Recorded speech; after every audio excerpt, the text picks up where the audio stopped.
Greetings, it is I, Tentus Naraman Dracovin, Lord and Emperor of the Dracovin Empire, and welcome. Today I'm continuing my discussion on Advanced Dungeons & Dragons, AD&D. I've been going over some of the combat rules. There's more things to do with combat that I have to talk about.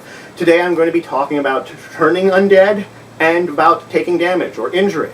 So let's just break into the turning undead section. So priests and paladins will get the ability to turn undead. You're not always going to get it though. It's an ability granted by your deity. So turning undead is going to be appropriate to whatever deity you have. So if you have a deity that doesn't make sense to have turning undead, you're not going to have it. You know, and this is just, we're strictly speaking as if you were a generally good character. You know, if your character, even though they're good, watches of a deity that would not grant them of the ability to turn, then they're not going to have it. Now, a paladin that can turn turns 2 levels lower than a priest. Now, how turning works is you roll a d20 check and you see what number you get. There's a chart in the book that tells you by type of undead or hit dice of undead, what number you need to affect it. So say like a skeleton or 1 hit dice of undead is here, and it goes down the chart. It talks about other types of undead and how many hit dice they represent. And also, as you level up, the number becomes lower. So it starts at a very high number where you have to meet that number or get higher than that number. And as you go level up, it gets smaller and smaller. So you might have to roll like let's say like a 20 to affect this type of undead at this low of a level. You know, it could happen. You might have to roll a 20 to affect the undead you're trying to turn. But again, you might not. It might be a lower number because it's dependent on your level. And as I said, paladins are 2 levels lower when you calculate this. Now, there are some other things on this chart other than numbers. There's a T symbol. A T symbol means that you're at a level and a power that you automatically turn the undead of that type when you use your turn ability. That means you just do it and it's done. A D means you destroy that undead. It means you're so powerful with your turning ability, it just disintegrates away into nothing. If it has a slash on the chart, it just means you can't affect it. It means you're too weak. Now, turning, you don't have to touch anybody. And it can affect multiple undead. You sort of just use your ability, and anything that's around you is affected by it.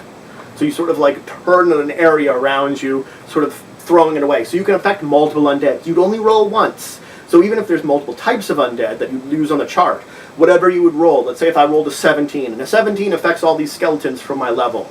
But on the other hand, I'm fighting something really powerful that a 17 wouldn't affect at all. It's fine. The skeletons were affected. Now, if they're generally turned, they're going to flee from you. That's the basic thing, is they're going to run away from you if they're normally turned. Now, evil priests, they work a little differently. They don't turn undead. They use the exact same chart, but when they affect undead, they're basically trying to take control of the undead. That's what it is. They're subjugating the undead to their control. The T means they automatically dominate, they automatically control whatever undead that they're trying to affect, while a D means they dominate them completely and make them absolutely subservient to them. Now, evil priests also gain another ability. They can turn paladins as if they were undead. So basically, evil priests can turn something, but it's basically turning a paladin away, using their sort of dark powers and evil. That's all I want to talk about when it comes to turning undead. Let's start talking about injury and damage. So the basis of injury is you get hit by something, it tracks a certain number from your total hit points, reducing you down lower and lower as you take more damage. It, of course, represents getting hit, you know. The basics of damage is it represents sort of the amount that you can shrug off damage, your mental fortitude, the amount punishment your body can take, sort of a combination of all three. You know, the ability to shrug off certain things, the ability to sort of like take a hit, and the ability to, you know, like mental fortitude through things. Now, whenever something's dealing damage, it will tell you whatever dice to roll. It will tell you, like, I'm rolling 2d6. Then I will roll 2d6. It will tell you if any modifiers to it. If I'm adding 1 damage or I'm adding 2 damage, it will tell you that. And if something says it should be multiplied, you roll the die, you add all the bonuses, and afterwards, then you multiply it for whatever reason if it says you multiply damage. So I'm going to talk about some special types of damage you can take. The basic one is falling damage. Falling damage is for every 10 feet you fall, you take 1d6 points of damage. This maxes out at 20d6 points of damage. That means at most I can take 20d6 when I'm falling. That means at 200 feet I max out the damage I'm going to take. The reason that they do this is that, you know, even at that point in time, people can survive. There have been people that have survived ridiculous falls on their own that they're going at that speed. There's been someone that's fallen pretty ridiculous that's been uninjured. You know, it happens. So falling is not necessarily a death wish, but it pretty well could be. Now there's also paralysis. Paralysis is you cannot move while you're under the effect of whatever spell or effect has paralyzed you.